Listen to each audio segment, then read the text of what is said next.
नमस्कार, तुमच्या सर्वांचं स्वागत करतो आपल्या चॅनलवर. मित्रांनो, तुम्हा सर्वांना सांगू इच्छितो, गेल्या काही दिवसापूर्वी यूपीएससीचा रिझल्ट लागला, यूपीएससी सीएससीचा, आणि त्यामध्ये बौद्ध समाजाचे जवळपास 18 तरुण त्या ठिकाणी सिलेक्ट झाले. त्यामध्ये तरुणी होते, ते IAS IPS बनणार होते, म्हणजे सरळ पोलीस अधिकारी आणि त्याचसोबत जिल्हा अधिकारी ते बनणार होते.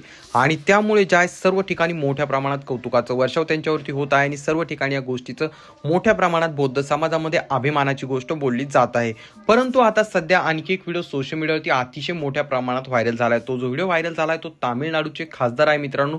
त्यांचा तो व्हिडिओ मोठ्या प्रमाणात व्हायरल झालाय. त्यांनी थेट त्या ठिकाणी लोकसभेमध्ये त्यांनी गोष्ट बोलून दाखवली किंवा लोकसभेमध्ये त्यांनी एक प्रश्न उपस्थित केला. त्यांचं नाव आहे दयानिधी मारन.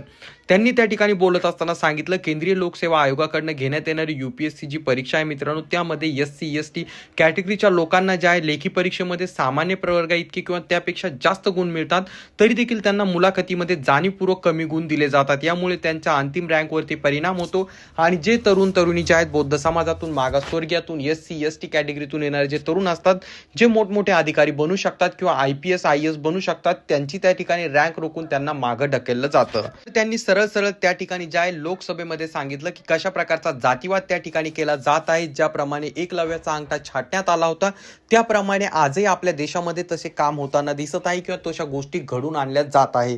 अशा प्रकारचं त्यांनी त्या ठिकाणी वक्तव्य केलं. लोकसभेमध्ये त्यांनी थेट नरेंद्र मोदी, अमित शहा यांच्या समोर जे आहे त्यांनी याबाबत जे आहे वक्तव्य केलं आणि त्यांनी सांगितलं की ही गोष्ट लवकरात लवकर ठीक करणे गरजेचे आहे, कारण यामुळे मागासवर्गीय लोकांवरती मोठ्या प्रमाणात अन्याय अत्याचार होताना दिसत आहे. SC ST कॅटेगरीच्या लोकांना किंवा SC ST कॅटेगरीच्या मुलांना मुद्दाम टार्गेट केलं जात आहे.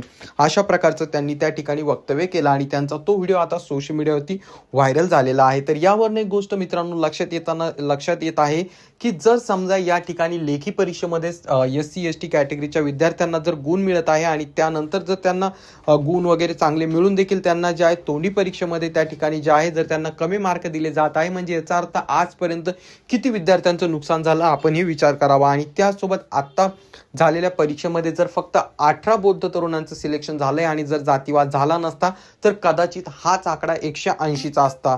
याबाबत तुम्हाला काय वाटतं खाली कॉमेंट करून सांगा. चॅनलवरती नवीन असाल तर चॅनलला नक्कीच सबस्क्राईब करा.